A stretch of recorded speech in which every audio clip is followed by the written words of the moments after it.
Olá, o programa Giro das Comissões começa agora. Mas você sabe o que são as comissões? A CPI é uma comissão parlamentar de inquérito, formada por um conjunto de parlamentares designados para investigar possíveis malfeitos cometidos por agentes públicos e políticos. Toda CPI criada aqui na Assembleia Legislativa tem prazo de validade de 120 dias, podendo ser prorrogada por até mais 60 dias. Para que uma CPI seja instaurada, é necessário ter pelo menos uma quantidade extra de parlamentares. Caso esse número não seja alcançado, o autor ainda pode tentar aprovar o pedido através da apreciação do plenário. Além disso, é necessário que o pedido de abertura de uma CPI tenha bem claro o fato a ser investigado. Os membros da CPI são indicados pelos próprios partidos e é respeitado o critério de proporcionalidade, ou seja, quanto mais parlamentares o partido tem, mais representantes terá na comissão. As CPIs não podem punir os culpados, afinal, a aplicação das leis, incluindo suas punições, cabe ao Poder Judiciário. A partir dos resultados dessas investigações, apontar os órgãos competentes sugestões de planos de ação em relação ao caso abordado. Quando terminados os trabalhos da comissão, é apresentado um relatório final, que pode concluir pela apresentação de um projeto de lei, dependendo do caso, pelo envio das investigações pelo Ministério Público, órgão que se encarregará de responsabilizar eventuais infratores nas esferas civil e criminal. Então, vamos acompanhar um pouco dos trabalhos dos deputados nessas comissões. Deputados da Comissão Parlamentar de Inquérito, que investiga as quarteirizações de contratos firmados pelo Poder Público, receberam Neto Vilela Dourato, presidente do Sindicato dos Médicos de São Paulo, Simesp, e Elaine Leone, presidente em exercício do Sindicato dos Enfermeiros de São Paulo. A Comissão Parlamentar de Inquérito quer apurar irregularidades nos contratos de quarteirização praticados nos convênios, parcerias, contratos de gestão e outros ajustes firmados pelo governo do estado de São Paulo com o terceiro setor.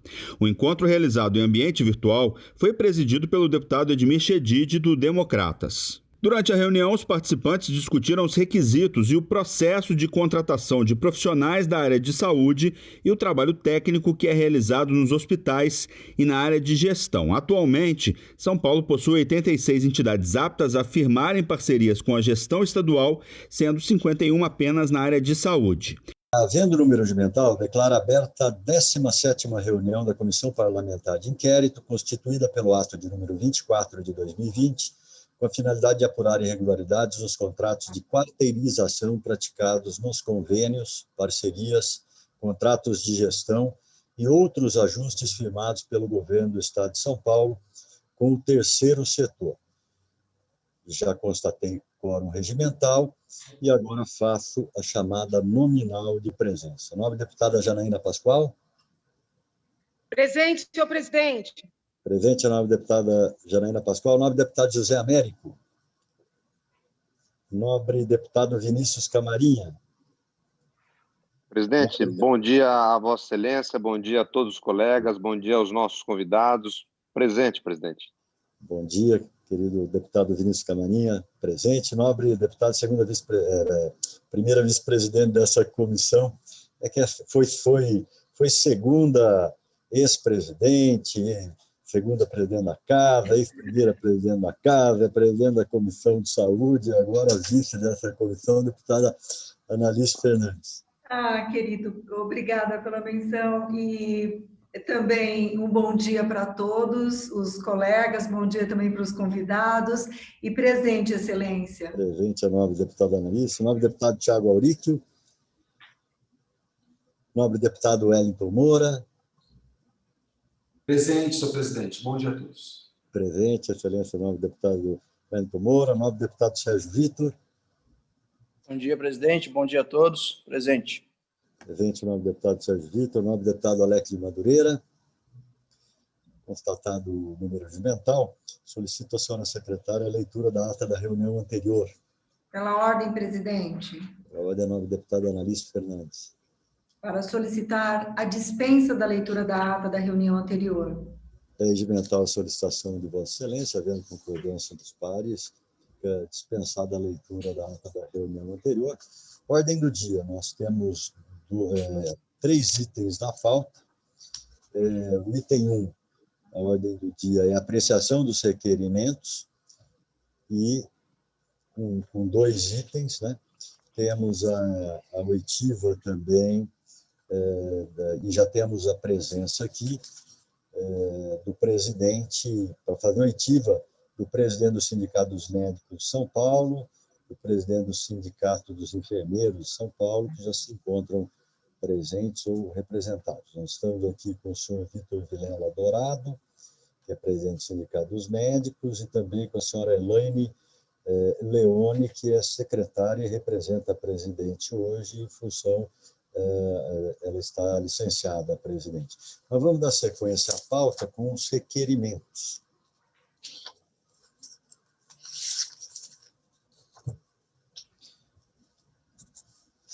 E tem um requerimento datado de 10 de setembro de 2020, pela nobre deputada Janaína Pascoal, é o requerimento de número 51, requer seja oficiado ao senhor Wilson Modesto Polara, superintendente do Instituto de Assistência Médica ao Servidor Público do Estado de São Paulo, IANSP, a fim de que forneça a essa CPI os documentos e informações seguintes acerca dos laboratórios contratados pelo Instituto. 1. Contratos firmados pelo IANSP com laboratórios privados, principalmente aqueles existentes com laboratório Biofast, bem como eventuais termos aditivos. 2. Nome dos representantes do laboratório Biofast. 3. Relação dos exames realizados pelo laboratório pelo laboratório do HFPE e pelos laboratórios privados contratados, indicando o número, tipo e valor. 4. Número de servidores públicos que atuam no laboratório do HFPE. 5. Motivo pelo qual os exames que eram realizados pelo laboratório HFPE estão sendo transferidos ao laboratório Biofast ou, eventualmente, ou outros privados. Em discussão. Não havendo oradores para discutir... Pela ordem, prefeito, pela ordem. Pela ordem, a nobre deputada Janaína Pascoal. Excelência, eu sei que semana passada houve alguma divergência em torno desse requerimento, mas durante a semana eu até recebi alguns reforços. Não vou utilizar a palavra denúncias, né? Mas nas reclamações envolvendo essa situação, inclusive, aí não sei se procede, parece que até esse mesmo laboratório que estaria sendo cotado ou consultado para de alguma maneira, colaborar no desenvolvimento do laboratório da vacina. Então, assim, são muitas informações que estão chegando. Como eu disse, eu não estou aqui afirmando nada contra ninguém, não faria isso, mas me parece importante solicitar esses esclarecimentos. Sobretudo, Excelência, depois da mega operação de ontem, inclusive com expedição de mandados de prisão, no próprio âmbito da Secretaria da Saúde, eu não consegui ter acesso a nomes, nem a detalhes dos fatos investigados, mas me parece, Excelência, que seria papel dessa CPI apurar com mais detalhe todas não vou usar a palavra denúncias, mas as reclamações, as estranhezas que vão chegando.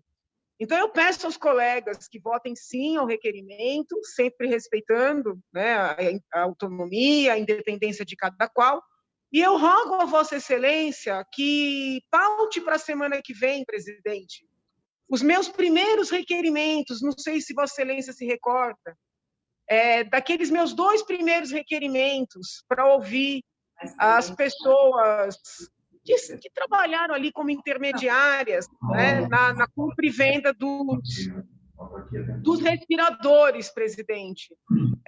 Seja para deferir ou para indeferir... Excelência, está no item 3 da pauta, Excelência. Entrou? Então está ótimo, perfeito. Então está ótimo. Então, só estou pedindo para votarem sim nesse, e depois no item 3 eu me inscrevo para falar. Ok, Excelência. Pela ordem, presidente. Discussão, nova deputada Analice Fernandes, pela ordem. Na semana passada, presidente, eu havia solicitado vista desse requerimento da deputada Janaína, até na intenção de também receber informações por parte do IANSP com relação a esse contrato de um novo laboratório, uma vez que é sabido que o laboratório que o Hospital do Servidor Público do Estado é um laboratório excelente, de última geração, moderno, com capacidade para fazer um número relativamente razoável de exames. Mais do que justo, o pedido da deputada Janaína para que o atual presidente, doutor Wilson Polara, justifique o contrato de um novo laboratório. Se, porventura, por conta da Covid, o Hospital do Servidor teve a necessidade de ampliação do número de seus exames, vem explicar. O que não é justo é ele não se mostrar nem um pouco interessado em dar um retorno a essa casa. Eu entrei gentilmente em contato com ele, deputada Janaína, porque eu sou muito transparente naquilo que faço. Sou cobrada, assim como todos vocês são, no nosso dia a dia, principalmente por parte dos profissionais da saúde que confiam no nosso trabalho. Então, entrei em contato com o doutor Wilson, ele se mostrou bastante interessado em encaminhar as respostas, uma vez que essa deputada é presidente da Comissão de Saúde, mas sequer ele deu um retorno nem por telefone.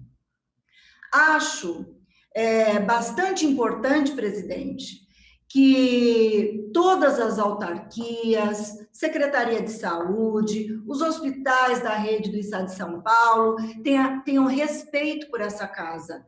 Nós não estamos de brincadeira, nós estamos lutando para melhorar a qualidade da assistência à saúde no nosso estado.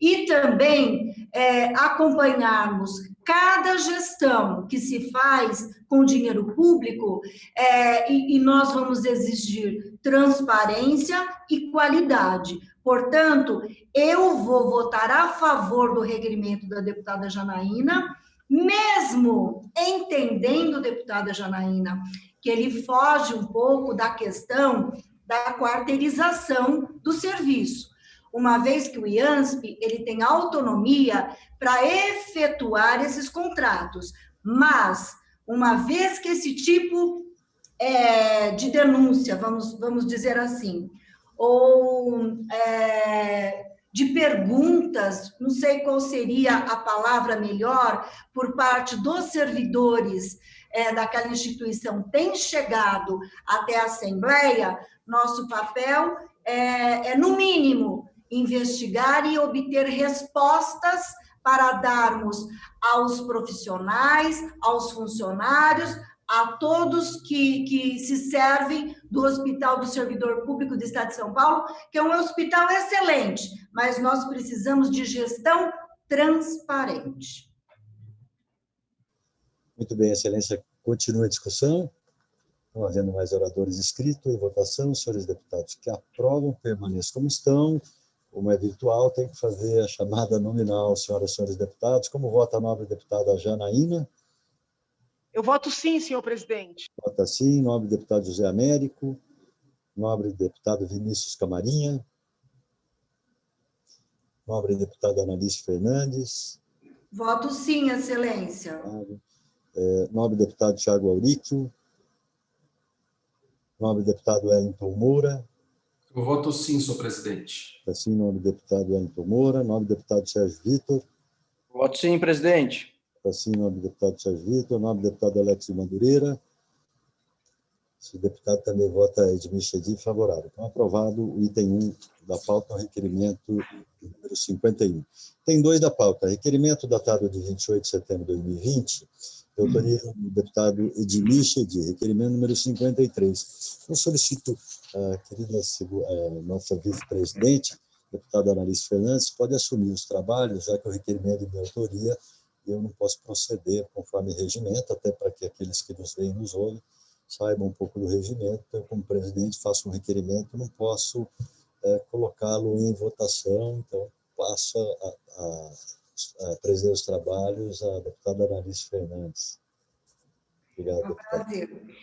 Item 2 da nossa pauta, solicitante, como acaba de dizer o deputado Edmir Chedi, o presidente dessa nossa comissão, requerimento número 53, que requer que seja oficiada Associação Paulista para o Desenvolvimento da Medicina, a SPDM, para que forneça à CPI o contrato firmado com a AMIL, Assistência Médica, que tem como objetivo plano de saúde para os funcionários do Hospital Geral de Pedreira e seus respectivos aditivos, bem como eventuais contratos que tenham o mesmo objeto e estejam relacionados com outras unidades ou serviços de saúde gerenciados pela SPDM.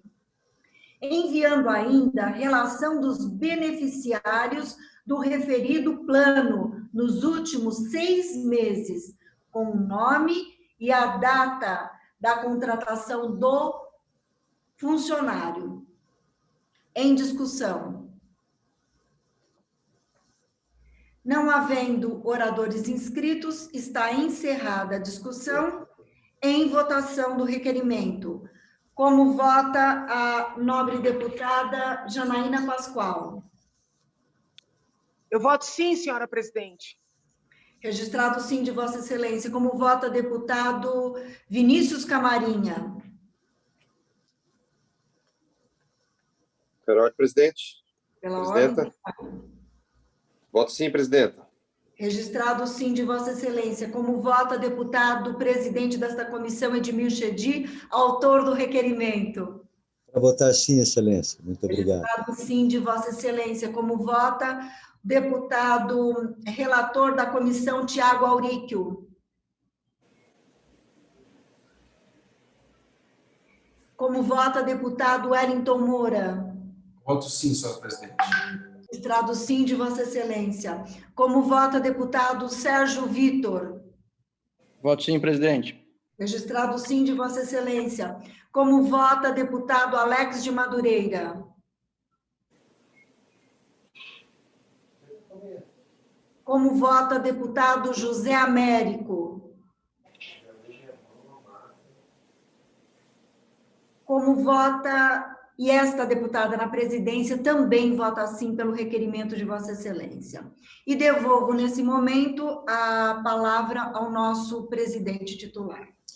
Agradecer ao nobre deputada Analice Fernandes pela condução dos trabalhos e também a voto favorável ao requerimento de pedido de informações das senhoras e senhores deputados. Dando continuidade, o item 3 da nossa pauta hoje é a deliberação acerca do entendimento e que a matéria dos requerimentos 1 e 2, ambos de autoria da nobre e excelentíssima deputada Janaína Pascoal, não guardam conexão com o fato determinado da CPI das quarteirizações nos termos dos pareceres números 251 de 2020 e 299 de 2020, exarados pela douta Procuradoria desta Casa, que se faz presidente hoje pela procuradora a doutora Luciana e a doutora Carolina. A nobre deputada Janaína Pascoal protocolou os seguintes requerimentos, até para que todos se relembrem. Requerimento número 1, nos termos regimentais da Comissão Parlamentar de Inquérito, que solicita o comparecimento dos senhores Basílio Jorge Pantazes e Wilson Melo Neto para prestar esclarecimento a esta comissão a respeito do processo número 2020-16.884, de aquisição de ventilador de anestesia e ventilador pulmonar da Secretaria de Estado da Saúde de São Paulo. Requerimento número 2, requer da mesma forma que sejam submetidos à análise dessa comissão os autos do processo número 2020-16884, de aquisição de ventiladores de anestesia e ventilador pulmonar da Secretaria de Estado de São Paulo, juntando-se as cópias dos respectivos documentos. Então, são 2 requerimentos. Ambos os requerimentos se referem ao processo de aquisição emergencial pela Secretaria de Estado de Saúde de 3.000 ventiladores pulmonares e ventiladores de anestesia da empresa Hitchens Harrison Capital Partner. Após debates e pedidos de visita, esse presidente decidiu promover consulta adulta à Procuradoria da Casa, para que fosse constatado se o objeto dos requerimentos seriam afetos a objetos desta CPI. A Procuradoria da Lesp, então, exarou o parecer de número 51, de 10 de agosto de 2020, que concluiu que, no momento, não se vislumbra a conexão dos requerimentos 1 e 2 com o fato determinado da CPI.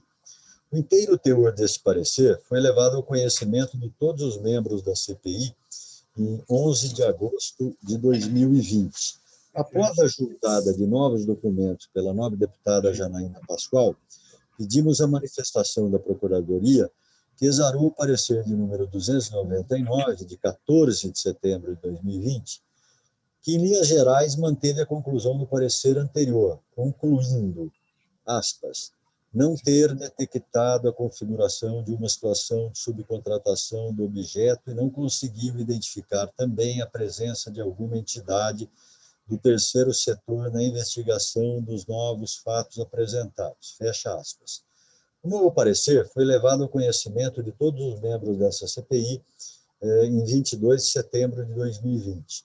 Desta forma, prestigiando o princípio da colegialidade, proponho que esta CPI delibere sobre o entendimento de que os assuntos abordados no requerimento 1 e 2 não guardam conexão com o fato determinado da CPI das quarteirizações. Assim, peço que os senhores deputados que concordam com este entendimento se manifestem seu sim, e aqueles que discordam desse entendimento manifestem sua posição dizendo não. Eu queria perguntar agora aos senhores deputados se todos concordam com esse encaminhamento aqui que a assessoria da CPI nos deu. Questão de ordem, presidente. Pois não, o nome da deputada Janaína Pascoal.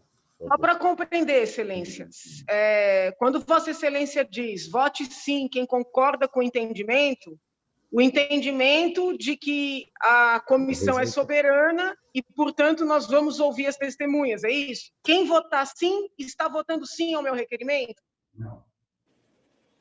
Então, você está votando não, para não deliberar. Não, Excelência. Ao contrário. É o contrário, exatamente.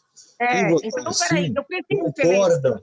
Quem votar sim concorda com o parecer da Procuradoria da Casa, que diz achar que não existe uma correlação. Então, nós estaríamos dizendo que estamos rejeitando os requerimentos de Vossa Excelência. Né? Vossa Excelência me permite uma ponderação? É o parecer que nós estamos... Pois não, sim, Excelência. Mas, Excelência, muito embora os procuradores tenham consignado que, ao ver deles, não existe uma conexão, compreensão que eu respeito, mas da qual discordo, porque nós estamos investigando as contratações feitas durante a pandemia, e ali houve, sim, uma terceirização, na medida em que a empresa americana contratou a empresa chinesa por meio do intermediário indicado por um empresário que ninguém sabe por que essas pessoas participaram dessa contratação. Então, eu discordo desse primeiro posicionamento da Procuradoria.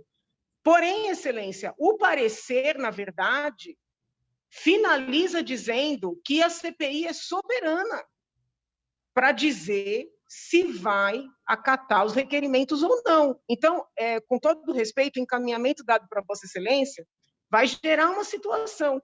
Porque, por exemplo, o final do parecer é favorável ao que eu quero, que nós votemos, entendeu? Então, eu penso o seguinte, diante desse parecer, Excelência, seria o caso de votar os requerimentos. Que o parecer não foi categórico. Só me permite uma parte, deputada Janaína? Sempre. Até o senhor presidente, essa deliberação foi feita por quem? Quem é o autor? Posso fazer vou fazer uma explicação para que todos entendam. Nós encaminhamos os requerimentos voltaram da Procuradoria Jurídica dizendo que não guardavam relação aos fatos da CPI. A nova deputada Janaína encaminhou nova documentação, encaminhamos lá, exararam um novo parecer e nos disseram o seguinte: cabe a vocês, a CPI, resolverem se vocês querem ou não fazer. Cabe ao colegiado. Nós achamos que não guarda relação, mas se as senhoras e os senhores deputados acham que sim, então aprovem o requerimento. E eles deixaram para que todos nós resolvêssemos. Questão de ordem, senhor presidente. Pois não, Excelência. Senhor presidente, o que acontece? Por que eu estou perguntando de quem é esse requerimento?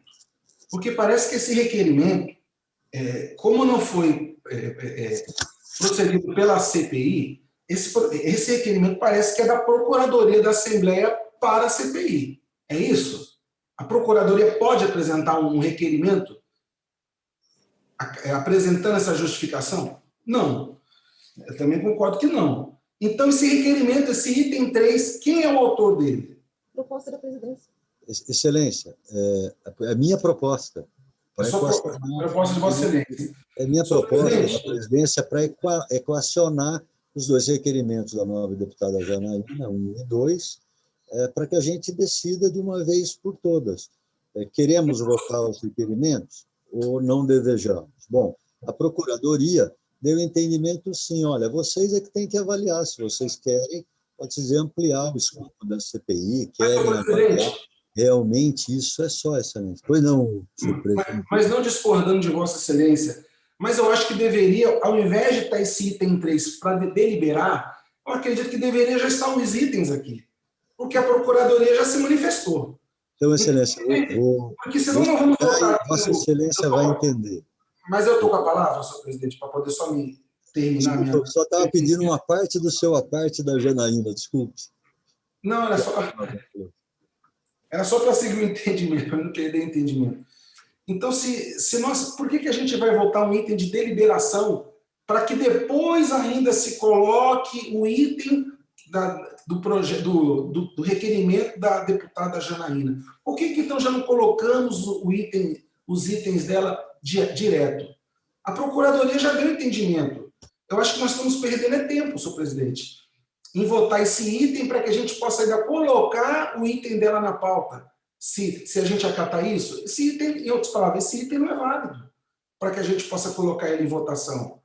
A Procuradoria deu resposta, porque senão isso vai trazer para as outras CPIs um grande problema. Não é só para a CPI da quarteirização, vai trazer para todas as outras. Que a Procuradoria, a gente vai ter que esperar uma resposta da Procuradoria, depois da Procuradoria, é como se fosse o item da Procuradoria, esse item, que eu acho um absurdo se fosse. Como está sendo, o senhor mesmo disse que é de Vossa Excelência, eu acredito que nós não deveríamos estar passando por essa questão de deliberação. Teríamos que estar colocando o projeto dela, a solicitação da deputada e colocar em votação. Se o deputado concorda com o que a Procuradoria falou, vota não. Se o deputado concorda, vota sim do item dela.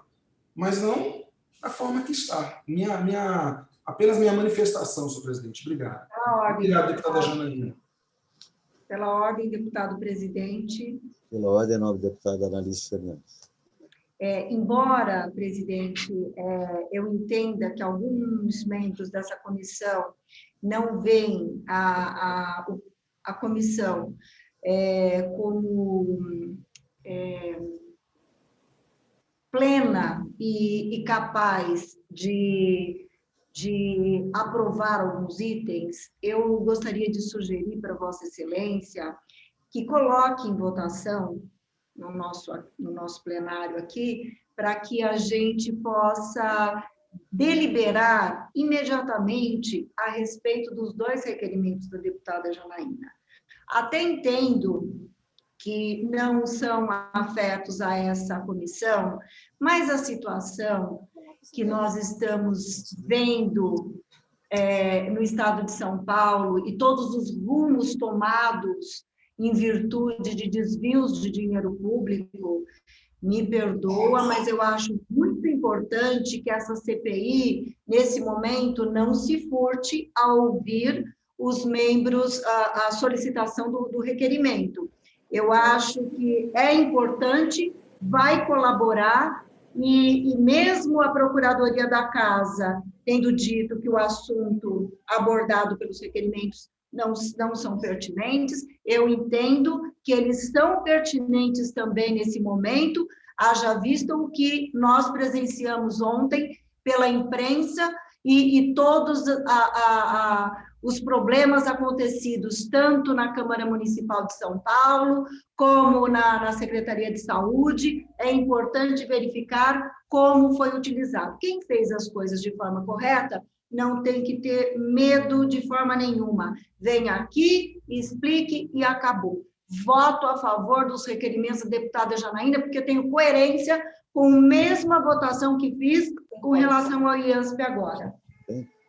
Pela ordem, presidente. Pela ordem, nobre deputada Janaína Pascoal. Não, bem nessa hora caiu na internet. Eu quero primeiro agradecer o apoio do deputado Hélito, da deputada Analice, e dizer o seguinte, excelência, na CPI das fake news, nós estávamos discutindo, inclusive, o risco de, vamos dizer assim, anular as nossas sessões, porque não votamos um requerimento de um deputado que não é membro. No caso, excelência, eu sou membro. A Procuradoria disse que a CPI é soberana, que vigora o princípio da colegialidade. Então, excelência, vamos encerrar esse assunto. Coloca em votação os requerimentos. Os colegas que são favoráveis votam sim, os que são contrários votam não.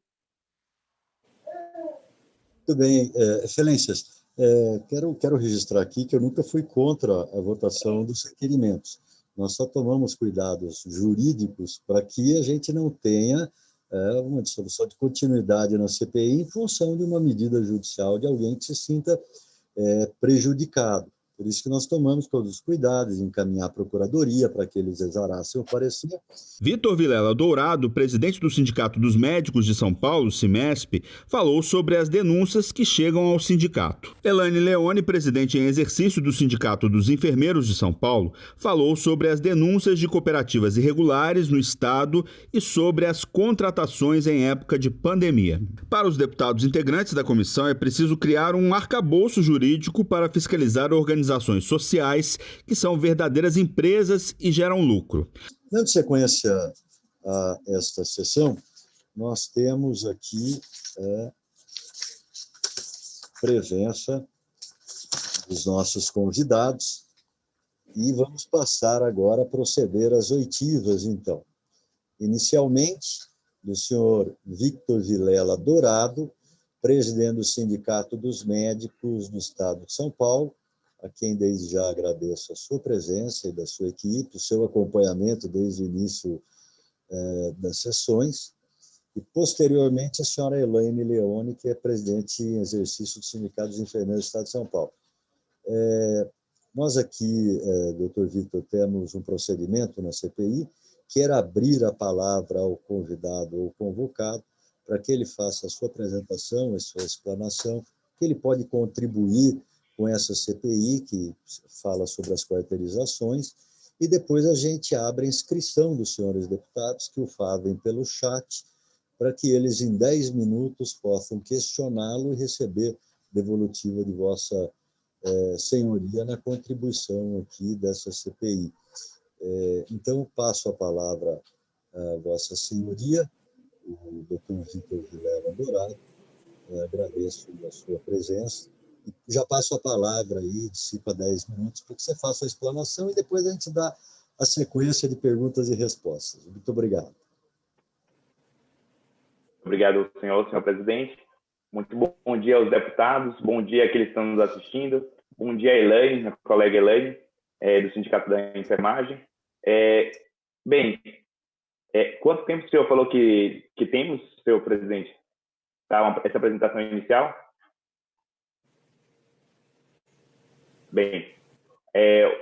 Com relação aos sindicatos médicos e a nosso acompanhamento com relação a esse processo de quarteirização, primeiro, eu queria parabenizar a iniciativa dessa CPI de investigar a situação das quarteirizações, que no caso dos médicos tem sido uma questão muito prejudicial ao exercício da profissão, prejudicial às condições de trabalho. E eu queria começar fazendo um histórico breve com relação ao que os deputados já viram com relação às OS, às denúncias com relação às OS, e colocar que o Sindicato dos Médicos, desde muitos anos, já fazemos a crítica a esse modelo das OS, e elas representam, no caso do nosso exercício da medicina, uma piora, uma situação de degradação das condições de trabalho muito grande. Para vocês terem uma ideia, ano passado, em 2019, nós fizemos um levantamento das denúncias que chegam ao Sindicato dos Médicos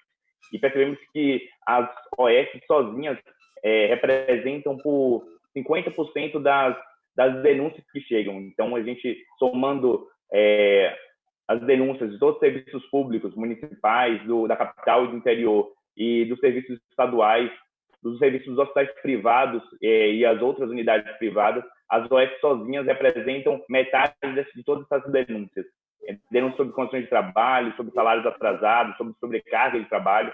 Então, a gente tem um histórico já de bastante problema com as organizações sociais. Só que nos últimos anos, esse processo veio se agudizando, veio piorando com o processo de quarteirização.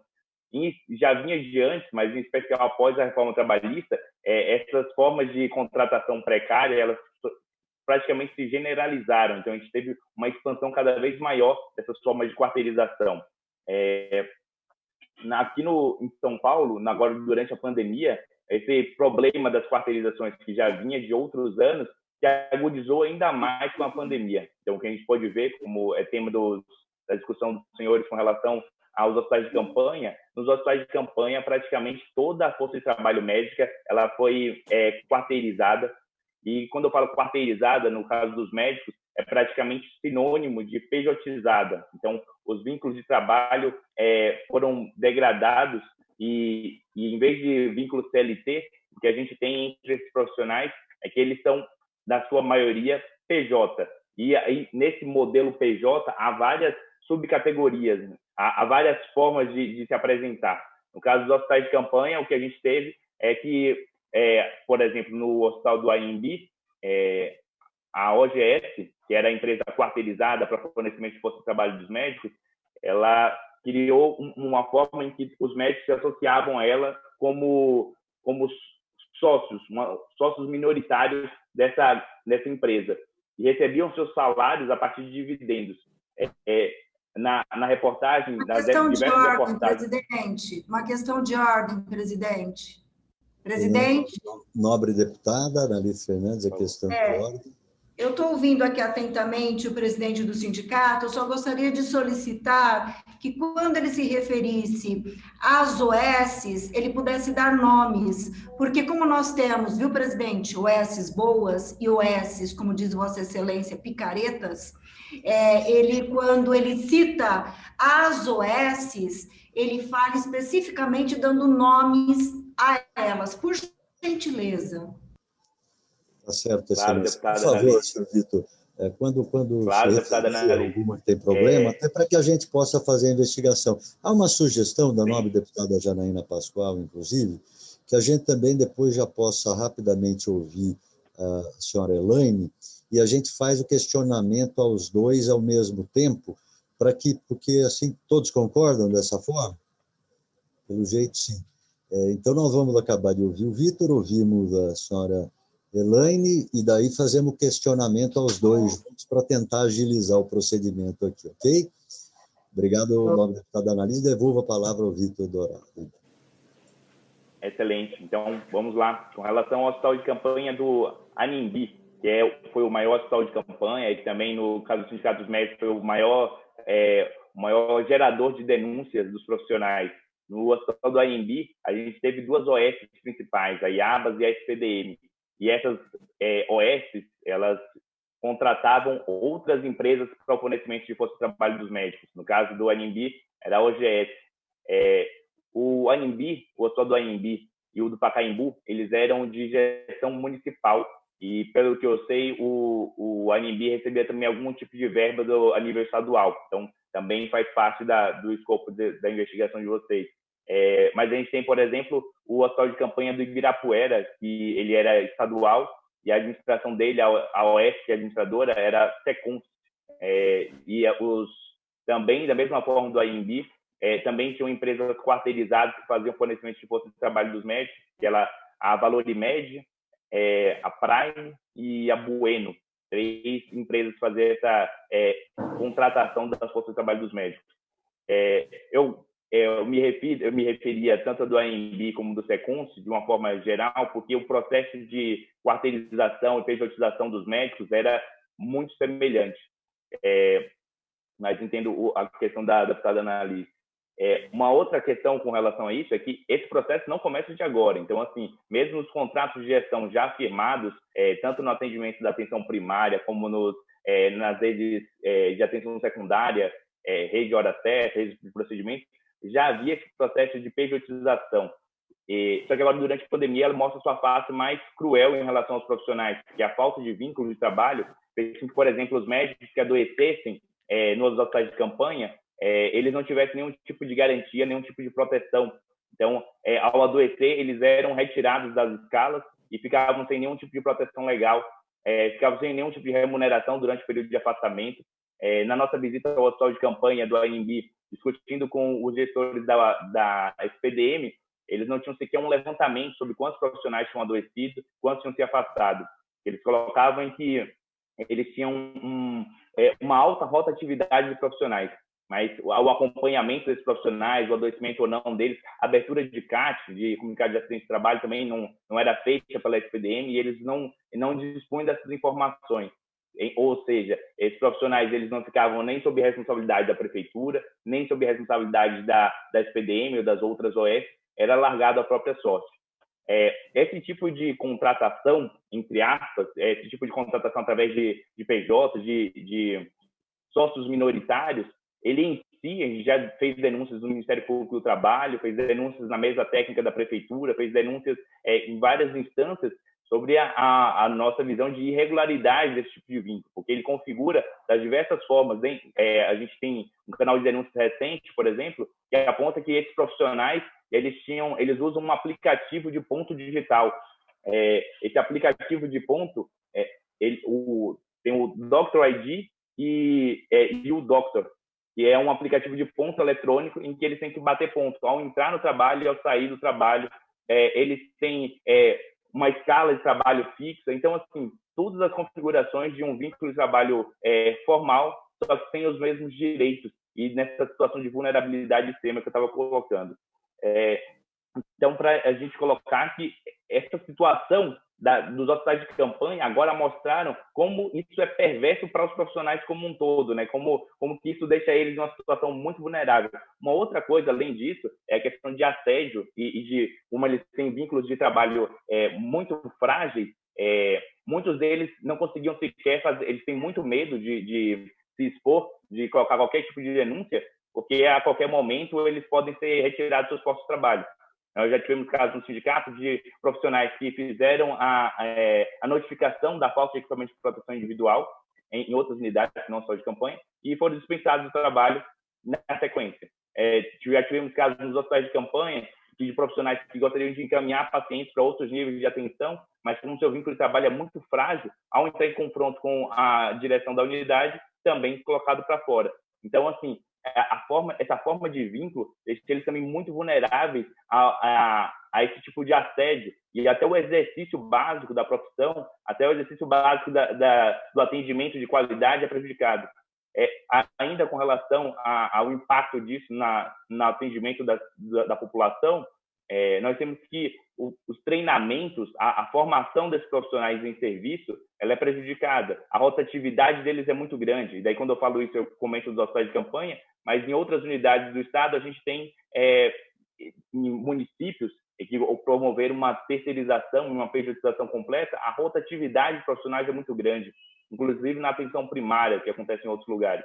No caso dos hospitais de campanha, essa rotatividade extrema levou ainda a problemas como a SPDM se queixando de que os treinamentos com relação à Covid feitos para as diversas categorias, os médicos sempre estavam com um treinamento incompleto, porque como eles tinham uma rotatividade muito grande, novos médicos entravam e muitos médicos saíam, isso ia prejudicando a qualidade do atendimento. Isso ia incapacitando a SPDM de dar conta de fazer todos os treinamentos necessários para todos os médicos.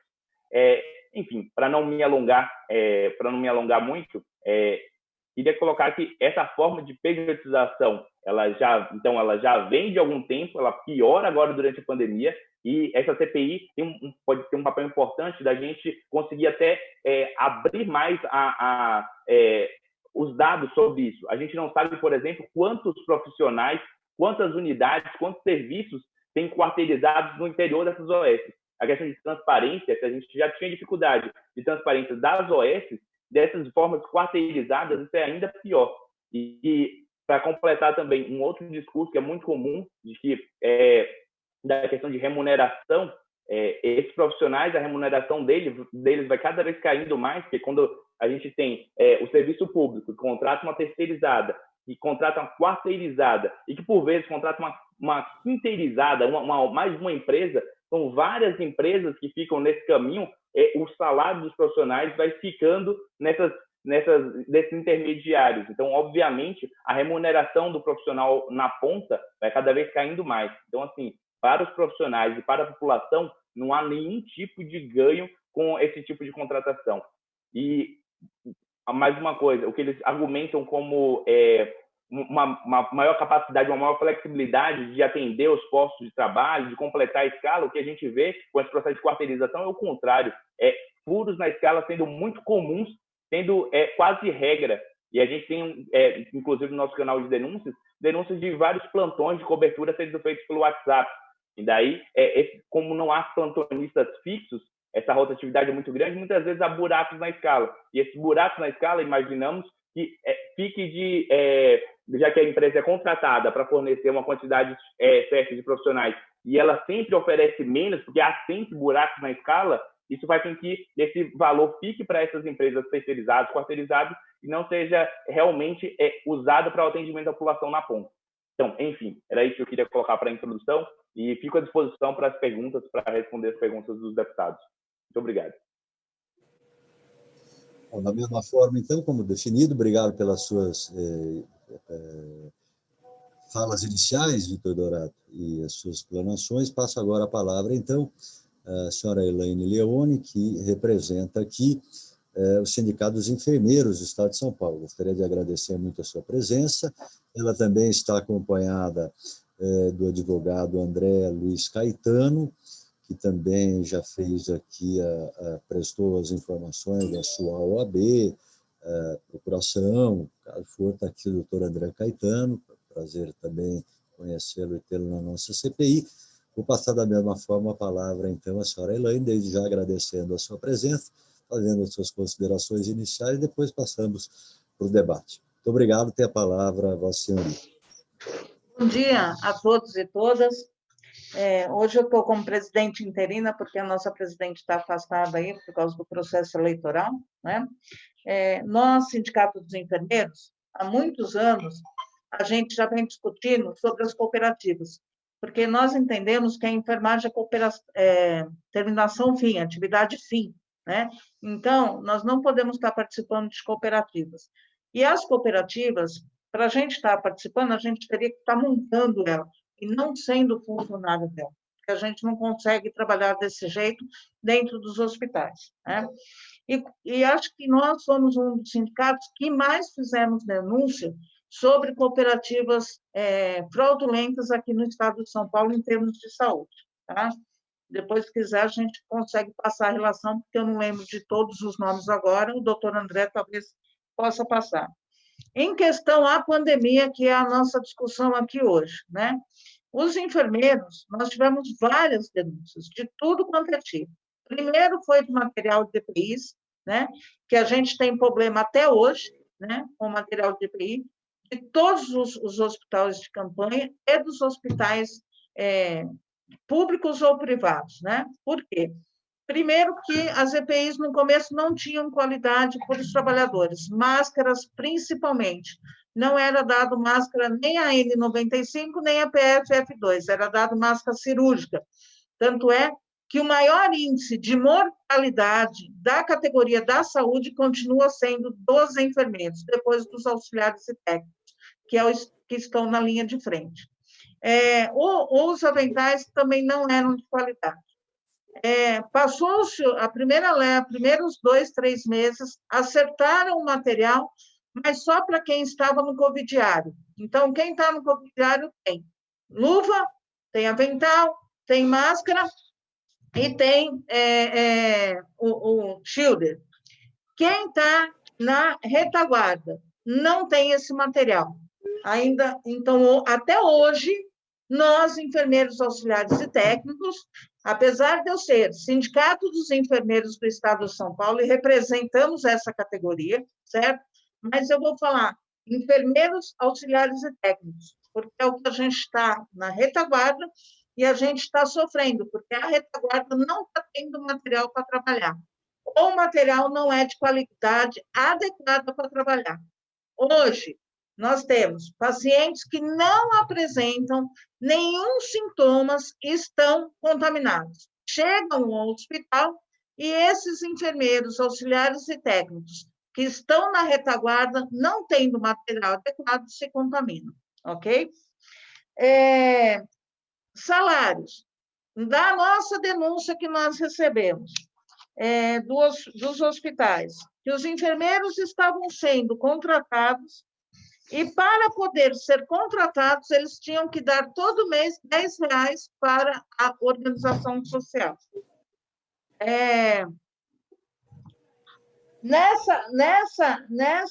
Nessa qualidade, nós entendemos que isso não é serviço.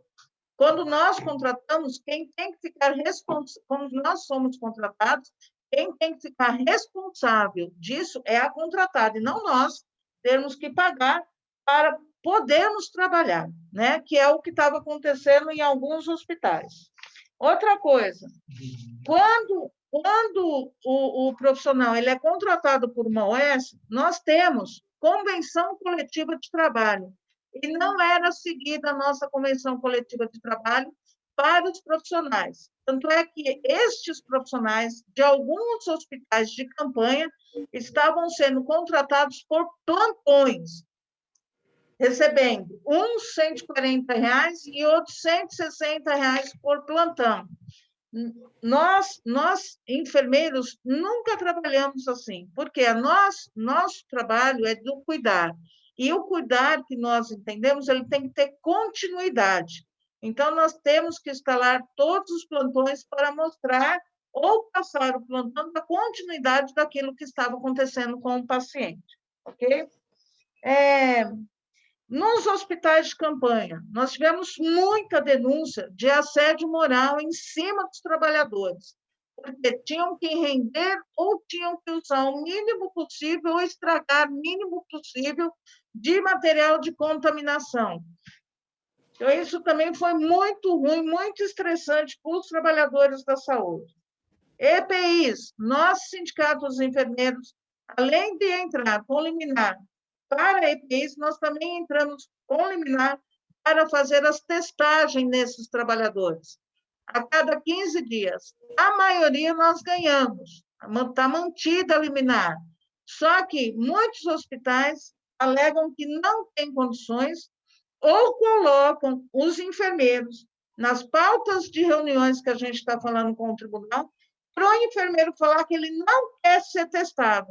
Como que nós, trabalhadores da saúde que estamos de frente, como que a gente trabalha 15, 20 dias, um mês, 2 meses no Covid diário, a gente não consegue voltar para casa em paz com a cabeça porque não consegui fazer um teste para saber se eu tenho condições ou não, ou se eu estou contaminado ou não. Então, nós também estamos tendo este problema com as organizações sociais que estão administrando.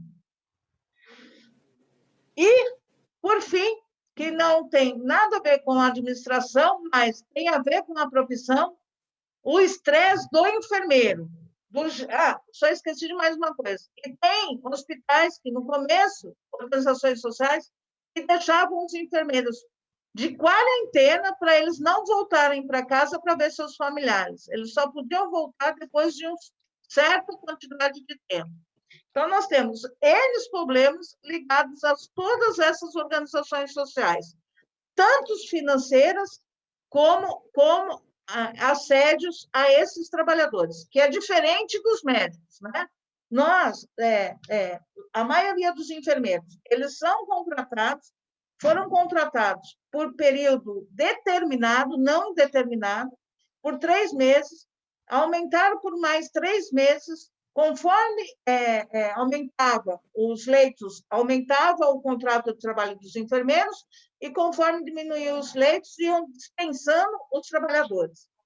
Hoje, nós temos uma ação contra o IABAS, contra várias UESs, né? Temos o AIS, tem o Ciro, vários.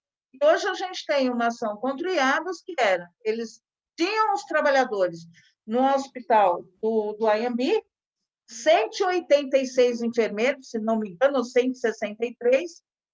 Na ação, eles disseram que não iam fazer testagem, iam contratar todos eles para o Brasilândia, e desses 186 só foram contratados, acho que 42. E esses outros funcionários não foram testados, né? Já se passaram 2 meses e também não foram contratados, né? Então, fica uma angústia desses trabalhadores para saber como eles vão se comportar e como vão ficar a vida deles. Por quê? Poderia ser contratados, como foram por tempo determinado, poderiam estar passando por 2 vínculos empregatícios e não completaram nenhum. E a gente não sabe, e não fizeram rescisão contratual, não mandaram embora, e ninguém sabe como vai ficar a vida.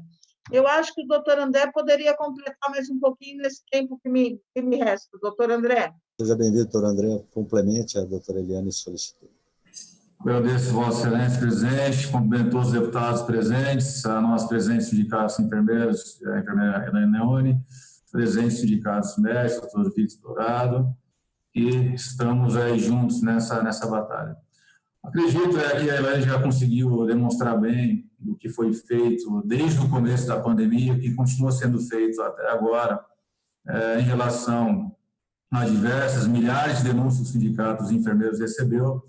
Num primeiro momento, em relação à falta de equipamento de proteção individual, depois, superada a falta de equipamento de proteção individual, veio informações da baixa qualidade dos equipamentos de proteção, que são máscaras, óculos, luvas, gorros, aventais, etc. Há também um destaque em relação ao afastamento de enfermeiros, né? Falamos de enfermeiros, mas de enfermagem no todo, pode falar de médicos, principalmente mulheres, né, que são do grupo de risco, são gestantes, lactantes, idosos, que nós pedimos também afastamento da linha de frente do combate à pandemia, considerando até o grau deste vírus, que esses profissionais não poderiam estar na linha de frente. Algumas dessas instituições afastaram, outras não. Nós entramos com diversas ações judiciais, quer seja em relação ao hospital de campanha do Pacaembu, que era administrado pelo Hospital Albert Einstein, quer seja em relação ao hospital de campanha do AMB, que era administrado pelo IABAS. No segundo momento, né, agora, após já essa questão do EPI, que vem sendo concedido, né, após essas discussões, estamos trabalhando muito em relação às testagens, porque essas organizações sociais que nós discutimos, citamos inclusive os nomes dos deputados, que é IABAS, que é o Albert Einstein, que é a SPDM também. Nós estamos trabalhando para que se testem todos os profissionais enfermeiros a cada 14 dias, não só os sintomáticos, aqueles que eles vêm buscando testar, mas também os assintomáticos, que, segundo estudos apontados, nos juntados nas ações judiciais que nós temos, cerca de 30% a 40% dos infectados são assintomáticos.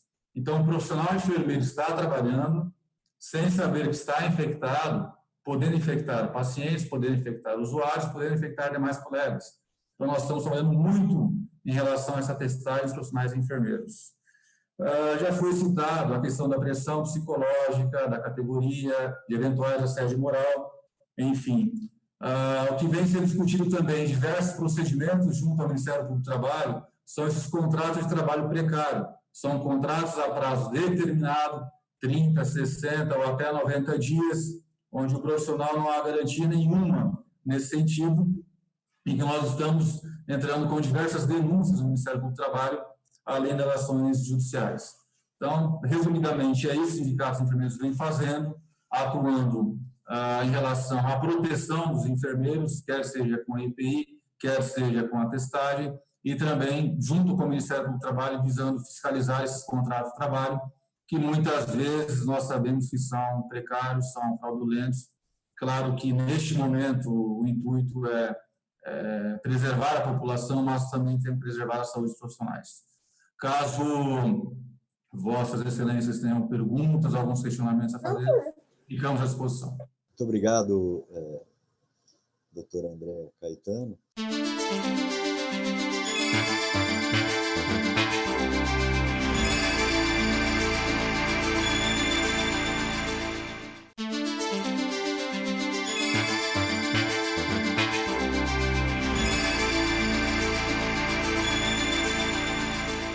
Temos inscritos aqui o nobre deputado José Américo e depois a nobre deputada Janaína Pascoal. Passo a palavra ao querido deputado José Américo, que se faz presente, está inscrito para fazer os seus questionamentos. A senhora Elaine e também o senhor Vitor Dourado e, no caso, o André Caetano. Seja bem-vindo, nobre deputado José Américo. Vou passar pelo chat.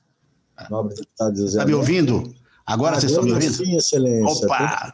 Tem a palavra a Vossa Excelência para fazer os questionamentos por até 10 minutos entre perguntas e respostas, querido amigo. Muito obrigado, senhor presidente.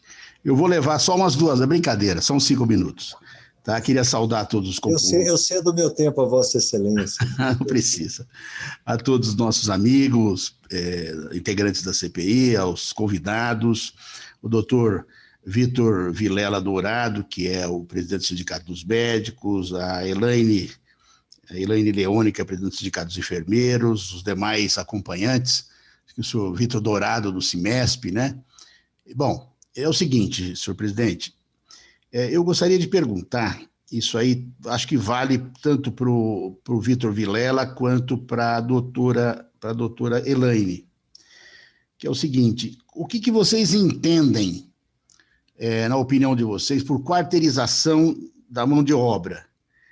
E se vocês acham que essa quarteirização que existe hoje nas OSs, praticada pelas OSs, é alguma coisa correta, é uma forma correta de contratação, enfim, essas duas coisas. Acho que para os médicos encaram de um jeito, os enfermeiros de outro, mas gostaria, então, de perguntar para vocês sobre isso. Eu faço todas as perguntas e eles respondem, ou eles respondem uma por uma, senhor presidente? Senhor presidente, eu faço todas as perguntas de uma vez? Excelência, de preferência acho que é mais rápido. Tá ótimo. Não, tranquilo. Fazer o bate-bola. Não, para mim não tem problema. Não tem problema. Queria saber se a senhora Elaine e o senhor Vitor, se vocês observaram, o que vocês têm a falar sobre as contratações, na nossa opinião, na minha opinião, fraudulentas de mão de obra durante a pandemia, especialmente nos hospitais de campanha do ANB, conforme denúncia do site jornalístico Agência Pública e o jornal É o País. As contratações fraudulentas, na minha opinião, eram aquelas que faziam fraude com relação à legislação fiscal, né? Tornava o médico e o enfermeiro sócio de uma empresa, né? E aí você, então, não precisa, você recebia como dividendos, então você pagava menos imposto. Na minha opinião, isso é uma fraude e que deixa, inclusive, o profissional exposto, né? Então, eu queria saber o que vocês acham disso. A quarteirização, mais o fraude dessas contratações. E o que vocês, tanto do Sindicato dos Enfermeiros quanto dos médicos, acham que seria uma forma correta de contratação? Também imagino aqui, doutor Vilela e doutora Elaine, imagino aqui que a tradição das categorias é diferente, mas queria ouvir a opinião de cada um de vocês sobre o que vocês imaginam que seja a melhor forma de contratar, né, por parte das OSs, né? Se essa história de contratar mediante empresas, etc., não acaba trazendo problemas. Eu sei que tem muito médico contratado por empresa de médico, né? Enfermeiro, acho que não entende, não é exatamente assim, mas vocês não acham que isso pode ser uma coisa que volta contra vocês lá na frente? Bom, então, queria saber também por parte, então era essa pergunta, né? Por parte dos dois sindicatos, qual é o modelo de contratação, digamos assim, padrão que vocês defendem, né? Basicamente isso. Obrigado, nobre deputado. Então, passo a palavra para que as pessoas respondam. A gente já agiliza o processo. O deputado pergunta e os questionados já respondem. Vou começar pelo Vitor e depois a Elaine. Excelente, senhor presidente. Bem, o José Américo fez várias perguntas que é isso que ele falou, talvez demorasse muito mais tempo para a gente responder, mas vou tentar ser sintético. Primeira coisa, o que a gente entende como quarteirização dos médicos, né? Quarteirização, e o que a gente entende por isso? Primeiro, que a gente tem atualmente do serviço público, isso é muito comum aqui no estado de São Paulo, começou em 98 com as leis das OS, houve um processo grande de migração de serviços públicos para a mão de organizações sociais. Então, esse processo de terceirização clássico que já acontecia. Uma coisa que, mesmo antes da reforma trabalhista, ou seja, de forma ilegal, que a Helena até mencionou, da questão de terceirização de atividade fim, essas OS que eram contratadas para fazer o serviço público, elas contratavam outras empresas, daí antes, lá no passado, para a parte de limpeza ou parte de segurança, mas com o tempo também para a prestação de serviços de saúde, ou seja, a atividade fim dela, e isso mesmo antes da reforma trabalhista. E com a reforma trabalhista, com a ampliação da possibilidade desse processo de terceirização de atividade de fim, houve uma generalização praticamente dessa forma de essa OS contratar outras empresas para fazer o fornecimento de postos de trabalho. No caso dos médicos, é praticamente sinônimo esse processo de quarteirização e um processo progressivo de pejotização, ou seja, a ausência de vínculos de trabalho formais, CLT, para várias formas de que a gente chama de PJ. A gente tem a PJ, como a gente estava discutindo agora há pouco, do médico se tornar um sócio minoritário da empresa e receber através de dividendos, como o deputado José Américo comentou, e também encaramos como um processo que é fraudulento, que a gente encaminha isso para o Ministério Público do Trabalho, já fizemos diversas denúncias. A denúncia no El País, em outros jornais, foi, em grande parte, organizada pelo Sindicato dos Médicos, coletando informações sobre esse tipo de contratação. E tem outras formas, o médico servindo como pessoa jurídica de forma individual, e daí com todas as configurações de um vínculo de trabalho, de fato, mas ainda assim fazendo como PJ. E ainda tem uma outra forma, que é nesse processo de quarteirização, quinteirização, o que acontece muitas vezes é que uma PJ dessa, que está lá na ponta, ela paga aos médicos do que os médicos costumam chamar de caixa 2. Então, assim, isso a gente pode, até ao longo da CPI, fornecer mais informações, coletar mais informações dos médicos, levando em conta que eles têm muito receio de represálias, de, ao fazer uma denúncia, nunca mais ser contratado em nenhum lugar. Mas esse tipo que a gente costuma chamar de caixa 2 é um tipo de vínculo completamente à margem da lei, em que os médicos simplesmente recebem o pagamento por um plantão, sem nenhum tipo de vínculo, sem declaração. Então, essa questão do Tribunal de Contas, a gente já estava falando da falta de transparência das OS, quando vai para uma quarteirizada, isso fica pior ainda, quando vai para uma quinteirizada, cada vez vai se afastando mais, a fiscalização é cada vez menor. E esse tipo de contrato que eu tinha mencionado na minha fala anterior, de contratação via WhatsApp, isso é muito comum.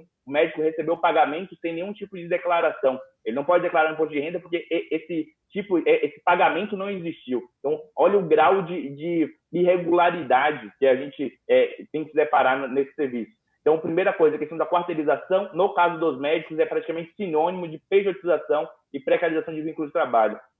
O que a gente acha sobre a forma de quarteirização feita pelas OS? É isso, é uma forma de precarizar, de ficar à margem da lei e ficar à margem de fiscalização. Porque, assim, esses formatos esses vínculos precários, essas irregularidades trabalhistas, acabam não ficando com a OS, elas passam para uma outra empresa menor, que vai ser a testa de ferro das irregularidades jurídicas, e essa empresa menor, muitas vezes, ela tem um ciclo de vida muito curto. Ela concentra essas irregularidades trabalhistas e daqui a pouco ela deixa de existir e aparece uma outra empresa quarteirizada no lugar que vai aplicar a mesma forma de vínculo precário, de irregularidade trabalhista, e aquela outra empresa declarou falência, aquela outra empresa deixou de existir. E a grande OS permanece imune a esse processo. E a prefeitura ou o governo, então, mais imune ainda, né? Cada um vai ficando mais distantes de onde ocorrem as irregularidades, onde ocorrem as denúncias, e vão ficando ilesos dos processos. Essa corresponsabilização solidária não acontece nos diversos entes que deveriam estar contratando. Então, esse médico, esse profissional, não é de responsabilidade de ninguém. Ele fica jogado sem nenhum tipo de garantia, sem nenhum tipo de regularidade.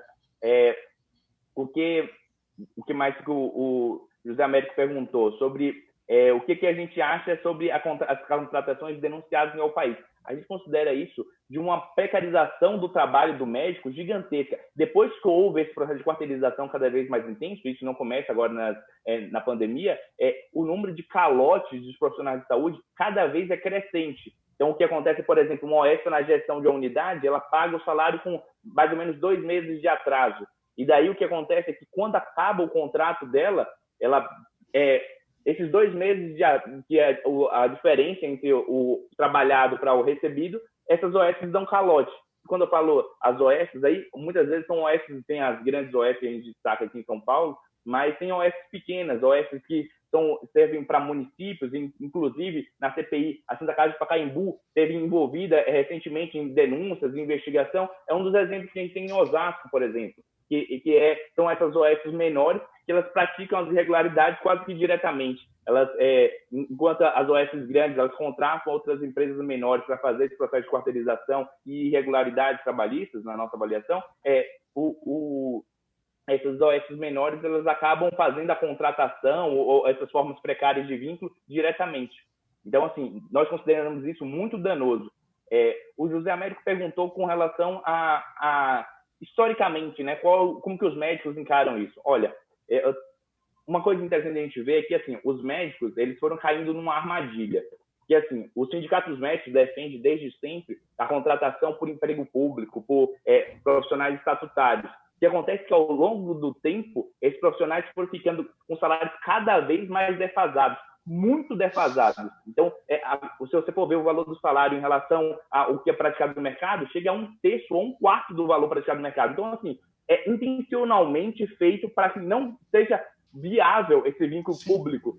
E algumas cidades, alguns gestores reclamam que essa forma de contratação não tem adesão, em algumas cidades onde o valor desse salário é próximo, e olha que não é nem igual, é próximo do valor praticado pelo mercado, as vagas são totalmente preenchidas e rapidamente preenchidas. O que acontece é que esse valor vai sendo defasado numa tentativa de minar o serviço público.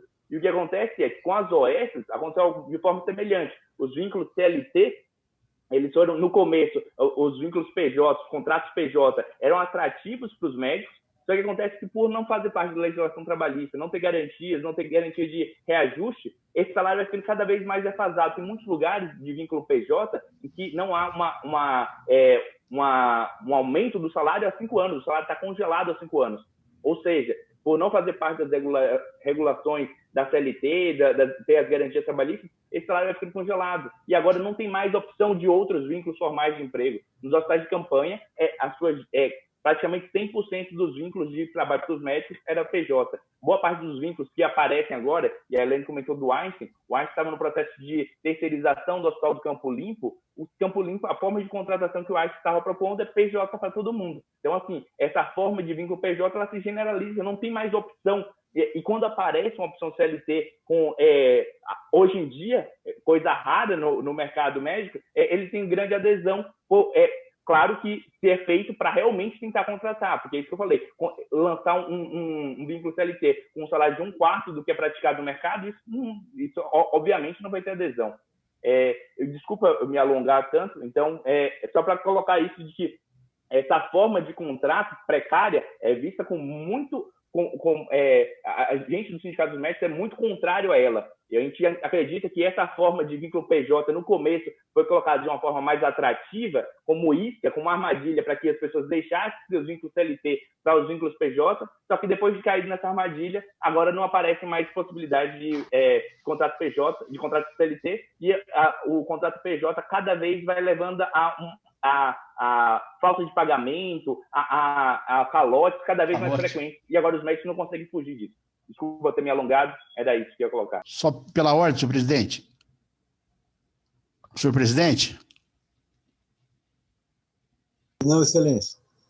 Eu queria dizer que eu fiquei muito satisfeito com a resposta do presidente do Sindicato dos Médicos, queria parabenizá-lo pela coragem, inclusive, de responder desse jeito, né? E vou aguardar, então, a presidente do Sindicato dos Enfermeiros e Enfermeiras. Obrigado. Pois não, passa a palavra, então, à senhora Leone para complementar as respostas do Victor, por favor, ao deputado José Américo e aos demais colegas.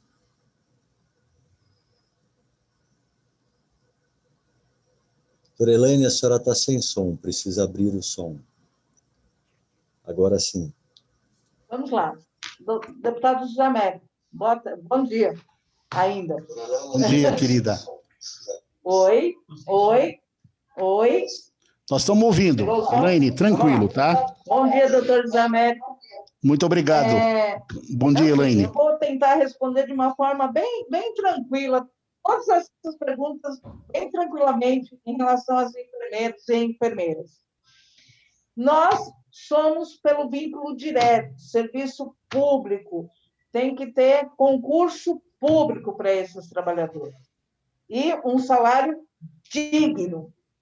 Por quê? Quando a gente terceiriza, quarteiriza, quinteiriza, a tendência do salário é diminuir, porque cada uma dessas que ficam com um pedaço da fatia, e quando chega na ponta, que é o enfermeiro, auxiliar e técnico, o salário é mínimo, né? Veja bem, a diferença, meu parceiro aqui, Vitor, a diferença de um salário de um médico e de uma enfermeira, sendo que os dois têm nível universitário, sendo que nós temos doutorado, mestrado, como todos os médicos, e a gente tem a diferença salarial. Nós somos uma categoria que estamos 365 dias do ano do lado do paciente. Nós não saímos do lado do paciente nem um minuto, né? E quando a gente vai com concurso público, com um salário digno, a gente tem mais condições de trabalho. Como a gente faz isso hoje num governo que congelou o dinheiro da saúde por 20 anos? É uma complicação para nós da saúde, né? Como a deputada Analice Fernandes, tem OS boas, tem OS ruins? Tem. Nós, Sindicato dos Enfermeiros, fechamos convenção coletiva de trabalho para melhoria da CLT para esses trabalhadores com várias organizações sociais, né? Com vários sindicatos filantrópicos, com vários sindicatos privados. Mas nós tentamos melhorar o direito, tentamos melhorar o salário desses. Colocamos piso. Você vê, a gente coloca um piso numa categoria que ela não pode receber menos do que esse piso. Ela pode receber a mais do que esse piso. E tem muitas entidades filantrópico-privadas que só pagam o piso para o trabalhador. Porque fala, está escrito aqui que esse é o piso, mas é o piso mínimo que ele pode receber, né?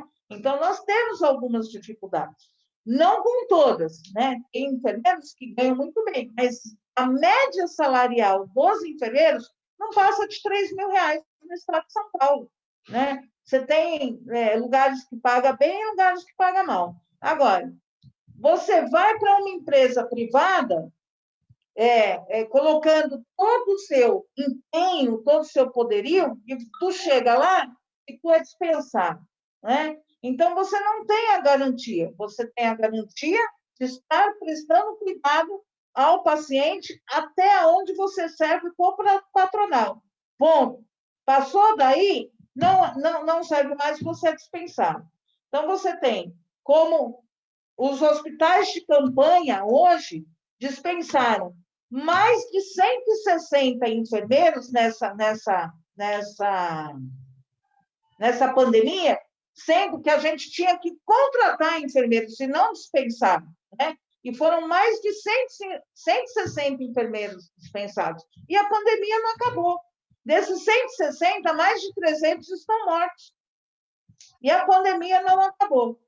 Então, eu entendo que, primeira coisa, teria que ser serviço público, prestado, né, digno, e com um salário digno para esses trabalhadores. Hoje, nós temos Enfermeiros que trabalharam hoje, enfermeiros que trabalharam nos hospitais de campanha dando plantão. Isso não é a linha de qualidade dos enfermeiros. Os enfermeiros sempre foram registrados ou prefeitura prestava concurso público, que é o direto, ou no CLT, registrado com carteira profissional e tudo direitinho. E no hospital de campanha não aconteceu isso. E quando registrado, eles tinham um contrato de trabalho indeterminado. E no hospital de campanha foi determinado. Eu acho que é isso. Só mais uma coisinha, desculpa. E com essa situação, esses pagamentos, eu queria fazer uma outra pergunta. Como que esses pessoal vão comprovar que pagaram? Porque pagando por plantão não tem como comprovar. Desculpa. Muito bem, muito obrigado pela conclusão, a senhora Elaine. Eu estou satisfeito, senhor presidente, com as respostas. Muito obrigado, doutora Elaine Leone, né? Leone. Muito obrigado. Muito obrigado, doutora. Obrigado, doutor Vitor. Eu pergunto à nobre deputada Janaína, tem mais algum questionamento, nobre deputada? Se dá por satisfeita? Então, eu tenho aqui algumas perguntas rápidas até, a ambos. Podem responder em conjunto, fazer um bate-bola rápido, então, eu estou me inscrevendo. E logo ao término desta sessão, a gente pode convocar aquela que seria para meio-dia, caso a gente termine antes, né? Se a gente tiver quórum, a gente já faz logo em seguida para votar o requerimento 1 e 2. Eu queria perguntar, então, à senhora Elaine e ao Vitor Dourado. Ao Vitor, o senhor mencionou em sua fala inicial que os recrutamentos de médicos para os plantões das OS Saúde são feitos por grupos de WhatsApp. Esses profissionais assinam algum tipo de contrato ou acordos com as OS são firmados apenas verbalmente?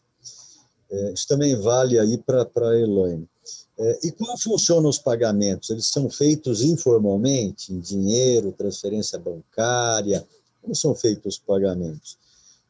Também para a Elaine, eu queria perguntar aqui, a senhora disse que os enfermeiros recrutados pelas quarteirizadas vêm sendo obrigados a recolher uma taxa para as organizações sociais. Então, os enfermeiros recolhem uma taxa para as organizações sociais.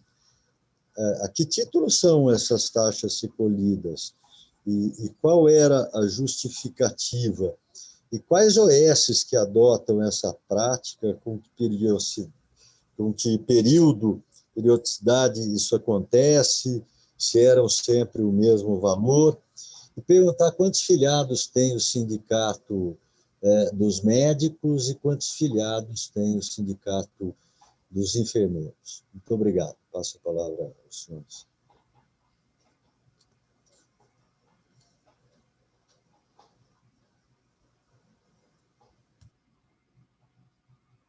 Senhor presidente, eu começo falando?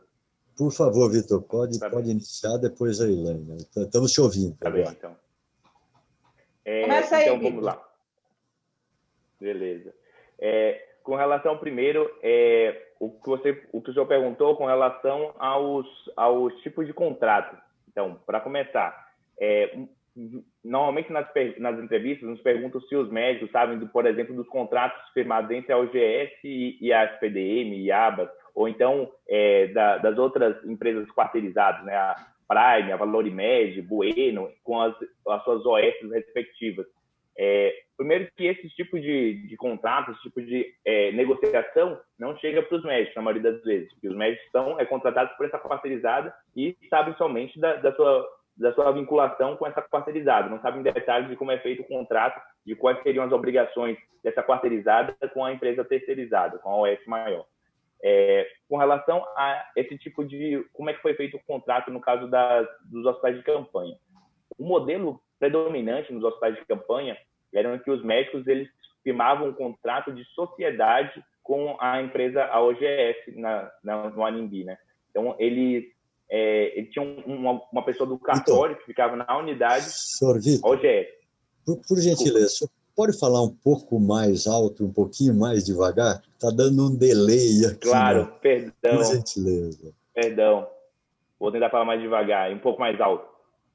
Bem, com relação às contratações pela OGS e as outras empresas quarteirizadas nos hospitais de campanha, a Prime, a Valor Média, a Bueno, essas foram com relação à Seconce, no hospital de campanha do Ibirapuera. O que a gente tem é uma forma de contratação em que o vínculo é feito do médico se tornando sócio minoritário dessa empresa quarteirizada. Essa é uma das formas muito comuns que estão acontecendo já há alguns anos, que é o médico se tornar um sócio minoritário. E aí, como estava descrevendo o José Américo, nessa forma, eles recebem o seu salário a partir de dividendos dessa empresa, como se fosse distribuição de dividendos. Apesar de se configurar como um vínculo de trabalho, que tem ponto eletrônico, tem eles têm uma escala fixa de trabalho, enfim, tem todas as responsabilidades de um vínculo formal e nenhum dos direitos.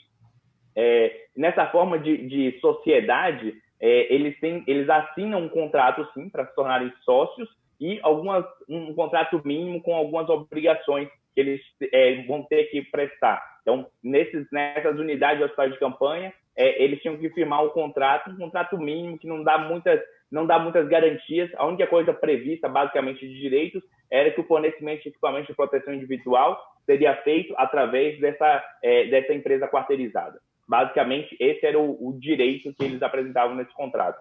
Então, uma boa parte daí, senhor presidente, quando a gente vai avaliar esse processo de quarteirização em termos gerais, em termos mais amplos, que não só dos hospitais de campanha, há outras formas desse vínculo PJ estabelecer.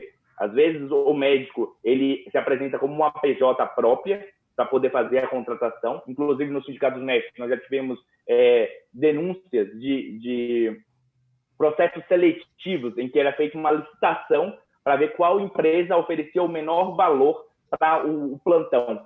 E essa empresa era de uma pessoa só. Ou seja, era para uma concorrência entre os profissionais para ver qual deles aceitava receber um menor valor de plantão, um menor valor de salário, e isso encarava-se como uma licitação, porque cada um deles era uma PJ. Então, a lógica era uma contratação para ver quem aceita o menor salário. Então, veja como que isso pode ser bom para a população, em termos de qualidade de atendimento. A contratação não é feita a partir das qualificações daquele profissional, mas sobre qual profissional aceita receber menos.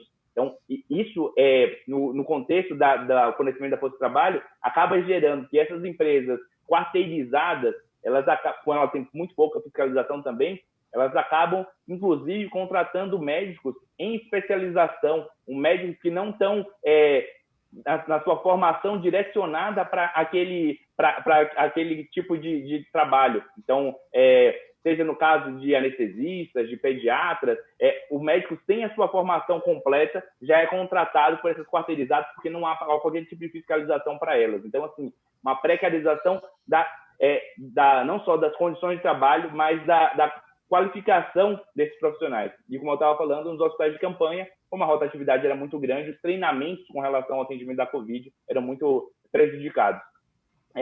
E ainda tem outras formas de contratação, como eu tinha descrito, e a gente pode, durante a CPI, tentar fornecer essas informações, apesar dos médicos terem muito receio de se expor, com relação aos médicos que, num processo daí não nos hospitais de campanha, mas em outras unidades onde é feito, a gente está nesse nosso canal de denúncia que a gente fez recentemente, com relação a plantões disponibilizados via WhatsApp, em que é feito recrutamento através do WhatsApp, esses médicos, eles ficam para fazer coberturas nessas unidades, e é isso que o senhor perguntou. Esse tipo de contratação, ele é feito completamente à margem da legalidade. Então, muitas vezes, esse profissional não é nem sócio minoritário, nem recebe como PJ, como ele sendo uma PJ, ele recebe simplesmente sem nenhum tipo de declaração, sem nenhum tipo de registro desse tipo de pagamento. Esse pagamento é o que os médicos costumam chamar de pagamento caixa 2. é o tipo de pagamento que está à margem da lei. Então, assim, é um tipo de irregularidade, de precarização, e isso é uma coisa cruel. É um tipo de precarização que é colocado para os médicos, porque isso vem se generalizando, e principalmente após a reforma trabalhista, essa forma de vínculo precário vem se generalizando. Nós gostaríamos muito de contribuir no que precisar da CPI para combater essa questão da quarteirização, essa questão desse afrouxamento dos vínculos de trabalho, reforçar as denúncias, as investigações que a gente já tem no Ministério Público do Trabalho com relação a esse tipo de precarização. E daí o senhor perguntou com relação a esse pagamento serem feitos informalmente. Nos hospitais de campanha, esse pagamento é feito sob esse verniz de que é um dividendo, uma redistribuição de lucros nessa sociedade, como se fosse uma cooperativa, né? E que, na verdade, não é cooperativa de nada. Porque, veja só, nessa cooperativa, eles têm que bater ponto, eles podem ser demitidos caso desobedeçam a direção, o seu chefe, ou seja, o seu trabalho normal, né? Se eles forem, quando eu falo desobedeçam, quando eles para exercer a profissão, eles acham que precisam fazer algum encaminhamento, precisam notificar a falta de equipamento de proteção individual, como eu descrevi, eles podem já ser retirados do seu plantão, sem nenhum tipo de justificativa, sem nenhum tipo de garantia, e com isso deixando eles vulneráveis, e eles têm que cumprir uma escala de trabalho, têm as suas escalas, e que eles são obrigados a cumprir aquela escala, eles não podem simplesmente... eles têm obrigações, todas as obrigações como se tivessem um vínculo de trabalho. Então, assim, na forma dos hospitais de campanha, a forma de pagamento ela é feita através de dividendos. Esse é um dos modelos de pejotização. Outros modelos, por exemplo, quando o médico é individual, ele tem uma PJ individual, como se fosse uma MEI, ele emite uma nota fiscal para a empresa contratante. Mas funciona da mesma forma com um vínculo de trabalho normal, só que ele emite uma nota fiscal para essa empresa quarteirizada contratante. E eu queria só colocar um adendo com relação ao que a Elaine já vinha colocando, com relação à falta de testagem. No caso dos médicos, o grau de precarização chega a ser ainda maior, né? Então, quando eu estava falando, por exemplo, dos hospitais de campanha, o que aconteceu nos hospitais de campanha é que não só a testagem não era de responsabilidade da OS, da PDM, IABA, SECONS, como ainda por cima, se o médico, porventura, ele próprio resolvesse fazer a testagem, ou se ele resolvesse não fazer e ele viesse com oligossintomático para o plantão, isso não é de responsabilidade dessa OS contratante, não é de responsabilidade de ninguém. Então, esse tipo de frouxidão, como a Elaine colocou, faz com que os profissionais acabem, e isso foi comum durante a pandemia, profissionais que estavam com poucos sintomas, eles acabassem indo trabalhar, porque se eles não vão trabalhar, também eles deixam de receber. Podem ficar 15 dias, um mês, sem receber nenhum salário. Então, o grau de exposição desses profissionais fica maior, porque eles acabam tendo que trabalhar mesmo sem ter certeza se estão doentes ou não. Então, essa falta de testagem expõe também a população a profissionais que possivelmente estão infectados, mas que não têm sua testagem garantida pelos contratantes. E em caso de testagem positiva, não há abertura de CAT. Então, quando a gente vai discutir em termos de mortes, em termos de infectados nos profissionais de saúde, a gente deve ter uma grande subnotificação, porque como esses profissionais não estão sob uma regulação de emprego formal, o contratante não se vê na responsabilidade de fazer a testagem dos profissionais, fazer a abertura o comunicado de acidente de trabalho, fazer a notificação com relação àquele profissional ter sido infectado. Então, esse tipo de situação foi muito comum durante a pandemia, foi muito comum nos hospitais de campanha, e como eu falei, a gestão, a SPDM, o IABAS e as outras entidades, sequer tinham um balanço próprio do número de profissionais médicos infectados. Esses profissionais que eram quarteirizados, eles não ficavam sob controle deles. Eles falavam, isso aí é de responsabilidade da OGS, é de responsabilidade da quarteirizada. E a quarteirizada, como não tem também um vínculo formal de trabalho, como são sócios minoritários, acaba que eles também não têm nenhuma responsabilidade. E isso aqui na cidade de São Paulo aconteceu nos hospitais de campanha, mas tem cidades do interior em que praticamente todos os médicos do município eles trabalham sob o vínculo PJ. Então, assim, esse problema que a gente está descrevendo aqui é um problema que vem se alastrando, que vem piorando cada vez mais. Reforço o que a Elaine falou, a nossa nossa proposta seria de uma contratação estatutária, mas o que a gente vê é que nem mesmo a contratação CLT através das OS tem sido respeitada. E, no caso dos médicos, tem sido nivelada por baixo de ausência de direitos trabalhistas, precarização completa da força de trabalho. E cada vez que aparecem mais denúncias, como que a gente teve agora no Rio de Janeiro, como que a gente está tendo agora na CPI, esse processo, ao invés de ser revertido, ele é aprofundado. Então, esse processo ele não vai sendo revertido com o tempo. Quanto mais denúncias, quanto mais problemas aparecem, mais profundamente ocorre essa precarização. Vitor, por gentileza, Obrigado. Vitor. Era isso. Vitor, você falou que existe aquela convocação de médicos através de WhatsApp e tal, para trabalhar lá. Como é que era feito o pagamento? Era em papel, moeda? Era uma ordem de pagamento, uma transferência bancária? Esse eventual que chegou lá e foi chamado, como era? Você tem dados? Pode nos fornecer? Sim, senhor presidente. Esse tipo de contratação, e daí não nos hospitais de campanha, como eu falei, esse tipo de contratação, que a gente chama de caixa 2, ele é muito comum para a cobertura de plantões. E o que você falou, esse tipo de pagamento, em geral, ele era feito em cheque. Isso aí, os médicos até informados estão cansados de ver esse tipo de contratação em cheque ou em pagamento até em dinheiro vivo. Então, assim, é um tipo de realmente ficar à margem da legislação. E a gente pode tentar entrar em contato com os médicos para coletar essas informações. Esse tipo de denúncia, essa questão agora, por exemplo, do nosso canal de denúncias com relação à contratação via WhatsApp, é algo comum. A única questão é que os médicos eles têm muito receio de se expor. Então, assim, acredito que pela CPI, mantida o não reconhecimento a não exposição desses profissionais, eu acho que a gente consegue, sim, depoimentos, até provas desse tipo de pagamento, desse tipo dessa forma precária de contratação. E é isso que você falou. O pagamento é feito em dinheiro vivo, muitas vezes, para não ter registro em termos de pagamento pela conta corrente ou algo assim, para gerar menos provas. Então, esse tipo de contratação precária e irregular é uma coisa muito comum, em especial entre os recém-formados. Isso é muito comum entre os recém-formados para prestarem plantões.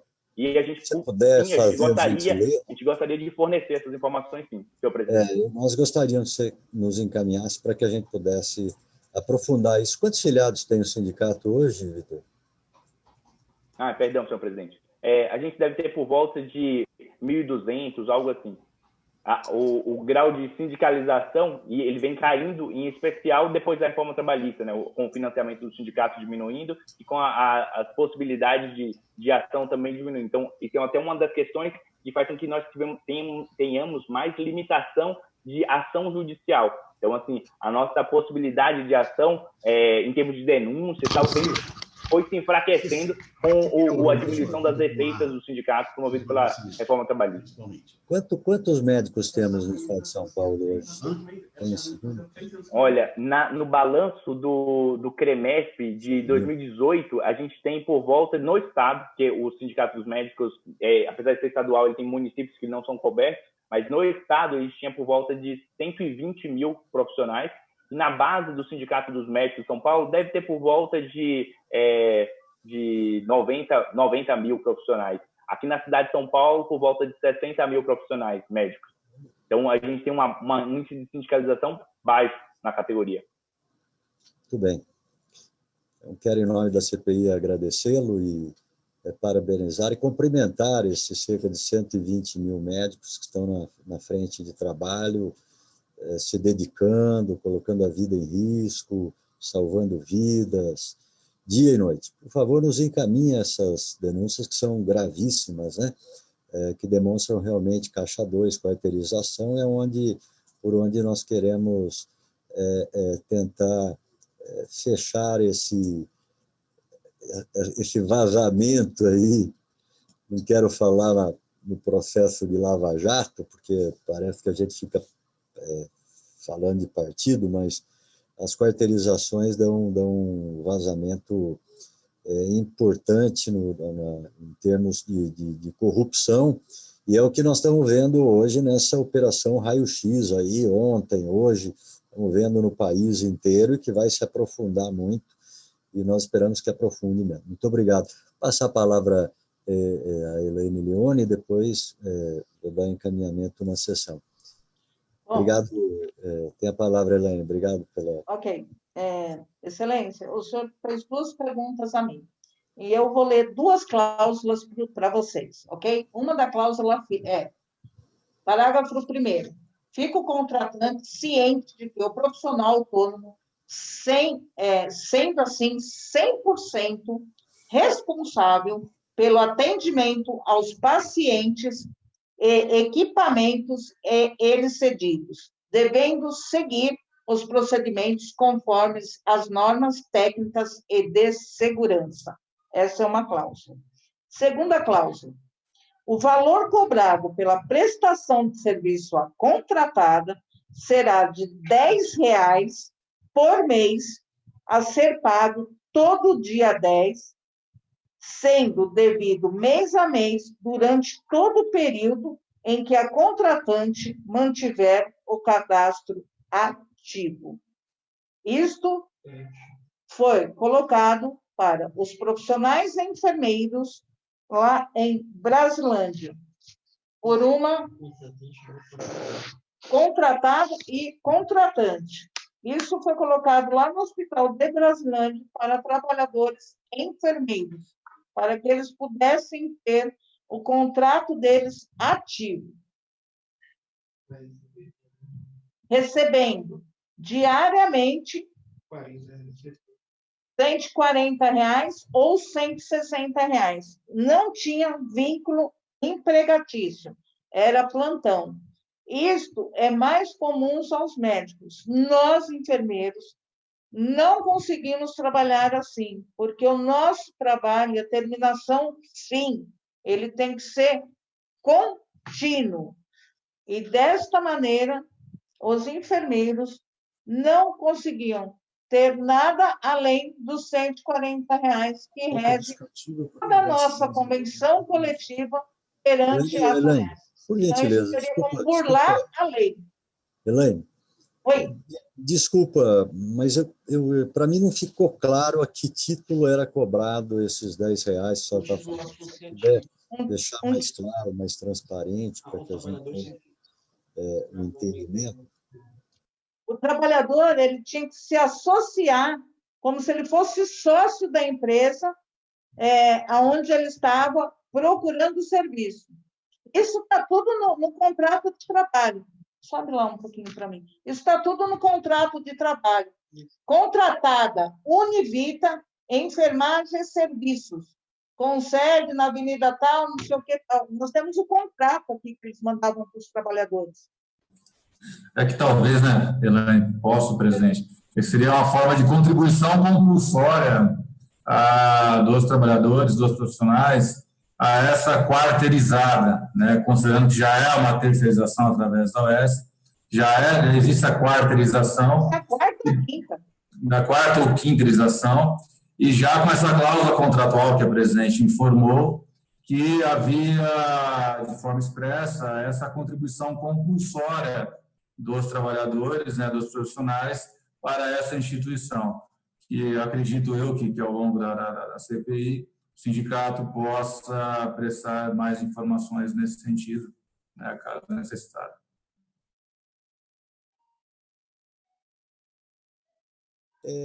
Os senhores têm, nós precisamos realmente, doutor André e Elaine, que os senhores encaminhem esses documentos, né, para que a gente possa fazer avaliação, trocar ideia com os senhores deputados, assessoria, as senhoras e senhores deputados.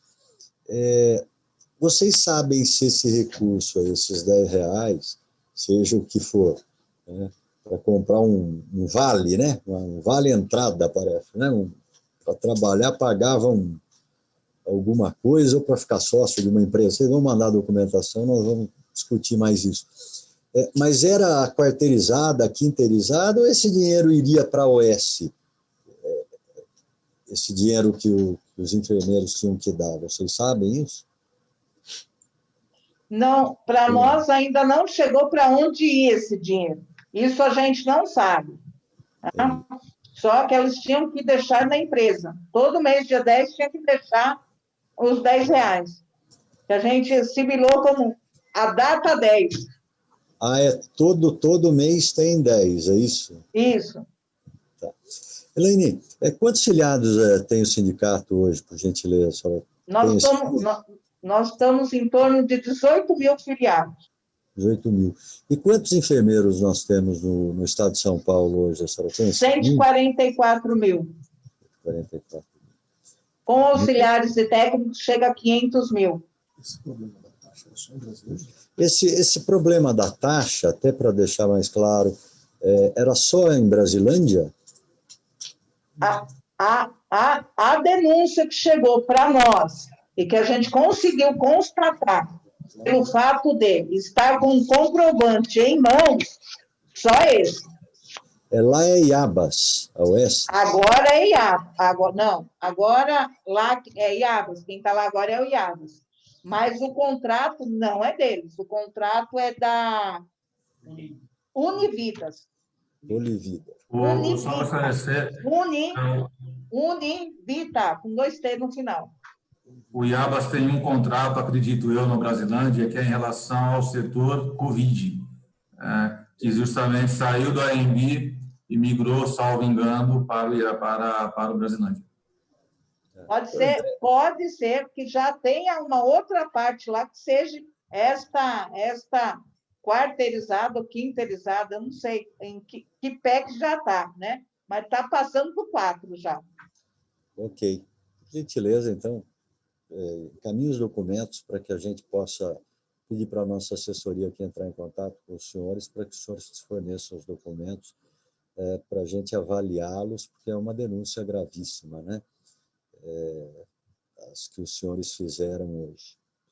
Eu pergunto mais algum... Não existe mais deputados inscritos na CPI, então vou dar por encerrada a presente sessão, agradecendo a todas as senhoras e senhores deputados. Quero agradecer a presença, então, da senhora Elaine, representando o Sindicato dos Enfermeiros do Estado de São Paulo, e também do advogado André Caetano, e do senhor Vitor, presidente do Sindicato dos Médicos do Estado de São Paulo. Em nome de vocês, cumprimentar todos aqueles que trabalham na área de saúde no Estado de São Paulo, nesse país. Eu acho que esse é o sentimento de todos os membros da nossa CPI.